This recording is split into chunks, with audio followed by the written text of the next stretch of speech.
Siri Kalipat. No?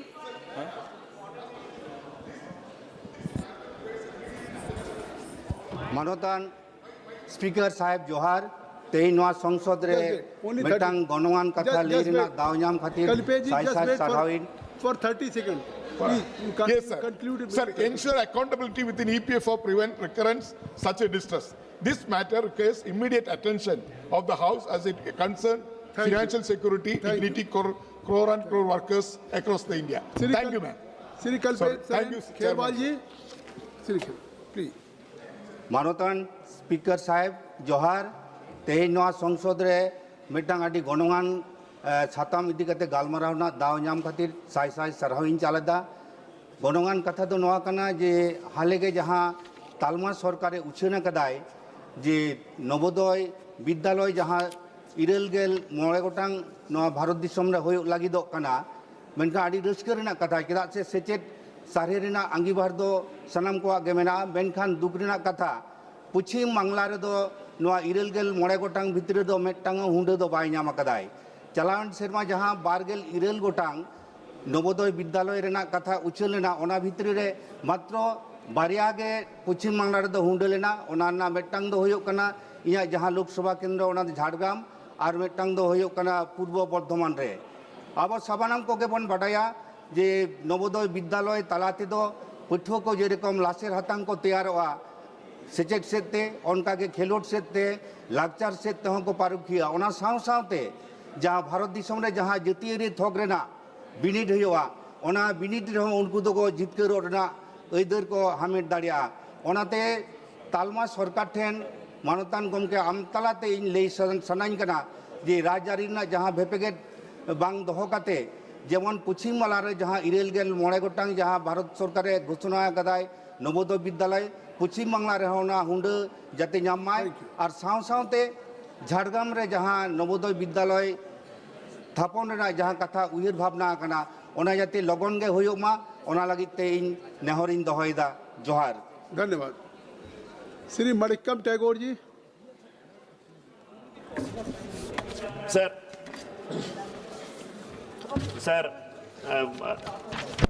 Manrega. I'm here to raise an important issue on the NRGS issues related to Tamil Nadu and other states, sir. The Union government has failed to release thousands of crores to the states under NRGS, sir. This includes pending liabilities under both wage component as well as material component, resulting in 1. Non-payment of wages to rural workers for several months, 2. Accumulation of unpaid material bills, pushing small vendors, SHEs and rural suppliers into debt, sir. 3. Severe financial distress in village panchayat, which are unable to implement basic development works. 3, sir. Audit objections and recovery proceedings being initiated against state officials for delays being entirely caused by the Union government's non-release of funds, sir. 5. Disruption of the statutory guarantee of 100 days work, violating the core objective of NRG Act, sir. In Tamil Nadu alone, over 2,000 crores of rupees remains pending for many months despite repeated requests from the state government, sir. Similar crisis has been reported from several other states, sir. This non-release of funds has paralyzed rural development activities, undermined Panchayat Raj institutions and caused widespread suffering for lakhs of poor people who are depending upon NRGS wages for survival, sir.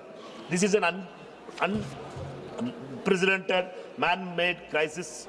It strikes a federal structure, violates statutory obligations under NRGA and inflicts economic hardships on the most vulnerable citizens of our country, sir.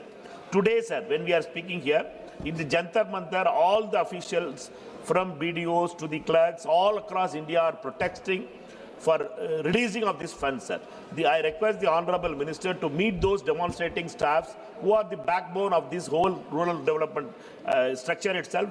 The Honorable Rural Development Minister must meet them and address their grievances, sir. Because this government is against NRGS. Mr. Modi from the beginning has always been against NRGS because it was brought under the UPA government, which was guided by Mr. Sonia Gandhi ji.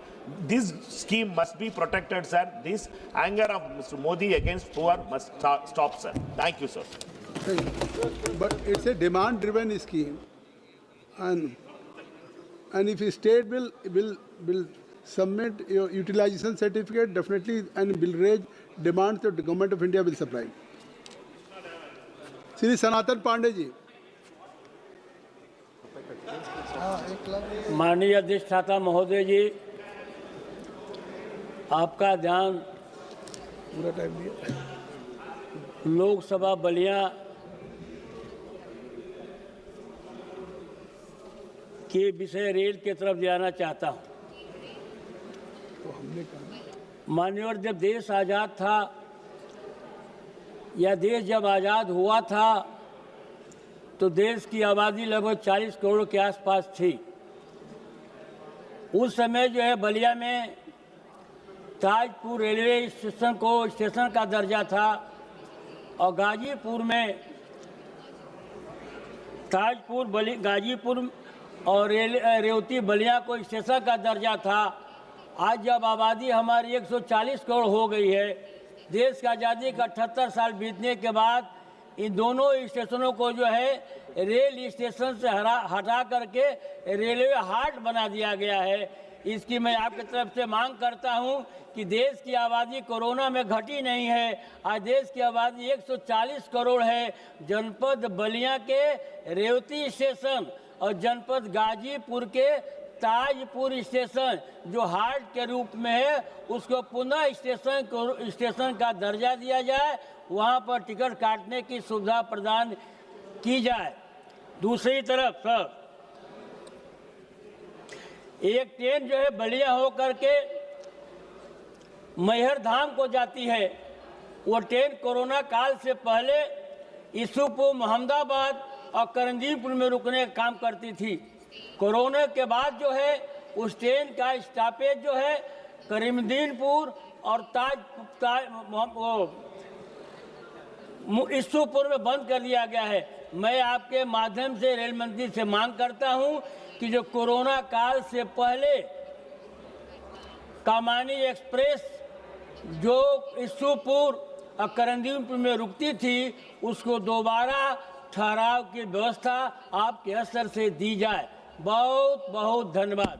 आदरणीय सनातन पांडे जी, विषय आपका था उत्तर प्रदेश में चक्रवात पौधा का, तो आप अगर विषय बदलते हैं तो चेयर से अनुमति ले लिया करें। सर मैं दे दिया हूँ, लिख करके दिया हूँ। अच्छा, लिख करके दे दिया हूँ सर। नहीं, मेरे सामने तो आप पढ़ लीजिएगा नीचे सर। अच्छा ठीक। श्री दरोगा प्रसाद सरोज जी। ठीक, बहुत बहुत धन्यवाद माननीय अध्यक्ष जी। मैं आपके माध्यम से केंद्र सरकार और उत्तर प्रदेश सरकार दोनों का ध्यान सबसे अपने संसदीय क्षेत्र लालगंज और जनपद आजमगढ़, बलिया, गाजीपुर, मऊ की तरफ एक अत्यंत गंभीर समस्या की ओर आकर्षित करना चाहता हूं। मान्यवर, विगत माह में मेरे क्षेत्र के अतिवृष्टि के कारण धान की